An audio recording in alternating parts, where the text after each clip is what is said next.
Good evening. Welcome to Kenya News Update. I'm your host. Tonight, we're taking a deep dive into a significant event in our neighboring nation. Ethiopia has just marked the 65th anniversary of its army, a celebration held against the backdrop of simmering tensions in the Tigray region. This comes at a time when regional stability is paramount for Kenya's economic and security interests. Over the next 12 minutes, we'll explore what this anniversary means, the unresolved issues in Tigray, and the implications for Kenya and the wider Horn of Africa. We'll hear from analysts, examine the historical context, and look at the data shaping this complex situation. Let's begin. Our first perspective comes from regional security analyst Dr. Amani Okoth, joining us from Nairobi. Dr. Okoth, this anniversary parade showcased significant military hardware. What's the message being sent? Thank you. The 65th anniversary is fundamentally a show of state strength and institutional continuity. The Ethiopian National Defense Force, or ENDF, was established in 1961. Displaying its might, especially advanced artillery and drone units, serves a dual purpose. Domestically, it reassures the populace of the state's monopoly on force after years of devastating civil war. Internationally, it signals to neighbors and global powers that Ethiopia remains a formidable regional actor, not to be underestimated. For Kenya, which shares a long and porous border with Ethiopia, the capability of the ENDF directly impacts cross-border security operations, particularly against groups like al-Shabaab. A critical backdrop to this display is the situation in Tigray. The war that began in November 2020 caused catastrophic damage. While a ceasefire was signed in Pretoria in November 2022, lasting peace is fragile. Let's look at some key metrics from that conflict to understand its scale. The human cost was staggering. Credible international estimates suggest between 385,000 and 600,000 people lost their lives directly from violence and indirectly from famine and disease. That's a death toll comparable to some of the world's most brutal modern conflicts. Furthermore, the conflict displaced a massive portion of the population. At its peak, over 2.3 million people were internally displaced within Tigray, with another 70,000 fleeing as refugees to neighboring Sudan. Now, let's consider the economic fallout, which has regional ripple effects.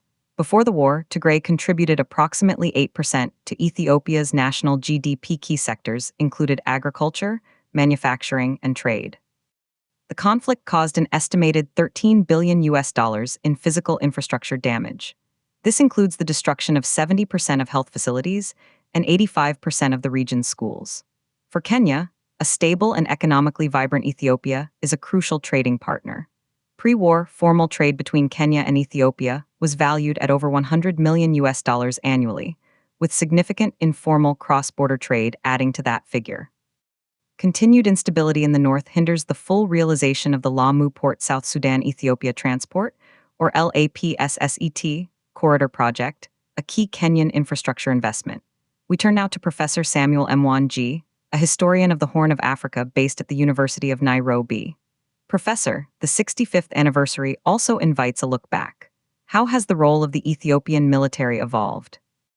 The ENDF's history is intertwined with Ethiopia's modern statehood. It was born from the imperial army, survived the Derg regime, and has been a central pillar through federalism. Its 65-year journey mirrors the nation's struggles, the Eritrean War, the Ogaden conflict, peacekeeping missions in Somalia and elsewhere. Historically, it was seen as a unifying national institution. However, the Tigray War presented an unprecedented internal crisis. The army fractured along ethnic lines at various points, with significant defections. The anniversary, therefore, is also an attempt at rehabilitation and reunification. The question for Kenya is whether a reconsolidated ENDF will be a partner for stability or a potential source of regional assertiveness. Kenya has historically worked with Ethiopian forces in AMISOM, now a TMIS, in Somalia, with over 3,200 Ethiopian troops deployed as part of that mission. Let's examine the current security posture. According to the latest International Institute for Strategic Studies, or IISS, Military Balance Report, Ethiopia has the largest standing army in East Africa. The ENDF has approximately 140,000 active personnel. Its ground forces are organized into 4 regional commands. The annual defense budget, while reduced from wartime peaks, is still significant. For the 2025/2026 fiscal year, it's allocated around $500 million. Compare this to Kenya's defense budget of approximately 1.1 billion US dollars for the same period. While smaller in absolute terms, Ethiopia's spending is focused on a much larger force structure and internal security challenges. Now, a contrasting perspective from Addis Ababa. We're joined by journalist Lemlem Berhanu. Lemlem, on the ground, how is this anniversary being perceived by everyday Ethiopians, particularly outside the capital? There is a palpable sense of exhaustion mixed with cautious hope. In Addis, the parade is a spectacle, a day off. But in regions like Amhara, where there is now conflict with the federal government, or in Tigray, the sight of military hardware evokes very different emotions. In Tigray, despite the ceasefire, the situation remains dire.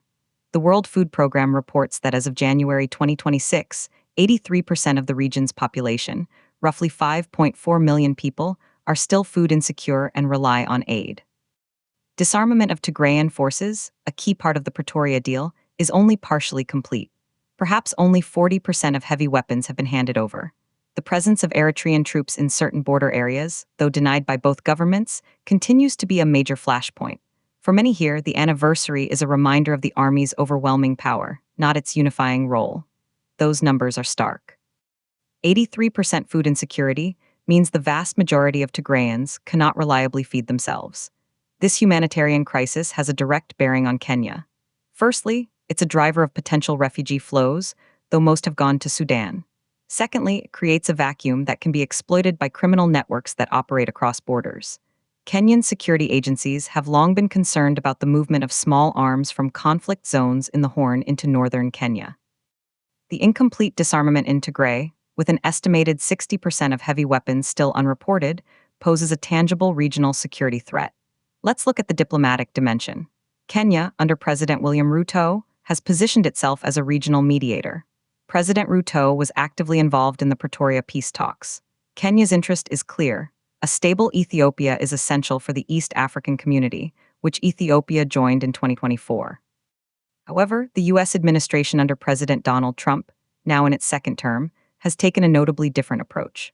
While the previous Biden administration heavily engaged in the Tigray mediation, the current U.S. policy is more transactional and less focused on African internal conflicts unless they directly impact counterterrorism. This has created a space where regional powers like Kenya, Egypt, and the Gulf states have more influence, but also more responsibility. Back to our panel. Dr. Okoth, from a purely Kenyan security standpoint, what is the biggest concern emanating from the current Ethiopia-Tigray stalemate? The biggest concern is the proliferation of conflict economies. When a formal economy collapses, as it has in parts of Tigray, illicit trade fills the void. We are already seeing reports of increased trafficking of contraband sugar, firearms, and even people along the Ethiopia-Kenya border. This corrupts local governance, fuels inter-communal violence in our northern counties like Marsabit and Turkana, and undermines state authority. The Kenyan Defense Forces, or KDF, have enough challenges with al-Shabaab in the east. A destabilized northern border would stretch our security resources thin. Data from the National Police Service shows a 15% increase in inter-communal violence incidents in northern border counties in the last quarter of 2025, which analysts partly attribute to spillover effects. Professor M1G, looking ahead, what are the potential scenarios? How might the next 65 years for the Ethiopian army begin? Two main paths. Scenario 1, the federal government uses this anniversary as a springboard for genuine national dialogue and reconciliation. This includes fully implementing the Pretoria Agreement, addressing Amhara grievances, and creating a more inclusive political structure. The army transitions back to its traditional role as a border defender and peacekeeper. This is the optimal outcome for Kenya, fostering regional trade and cooperation. Scenario 2, the celebration is merely a display of victor's justice. Grievances fester. Low-intensity conflicts continue in Tigray, Amhara, and Oromia. The army remains primarily an instrument of internal control. This leads to a fragmented, volatile Ethiopia, a scenario that would be a disaster for regional stability, likely causing refugee crises and turning the Horn into a playground for global power competition. Kenya must prepare for both possibilities.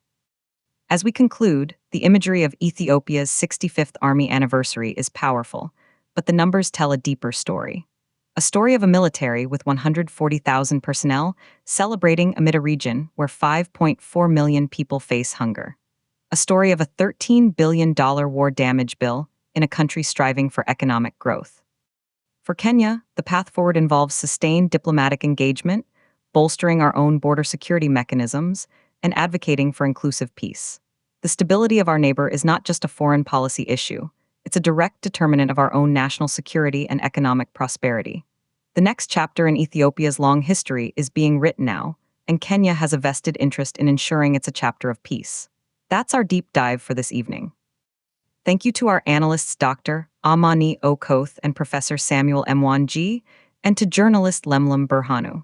Subscribe to Kenya News Update today for more in-depth reporting on the stories that shape our region. Good night.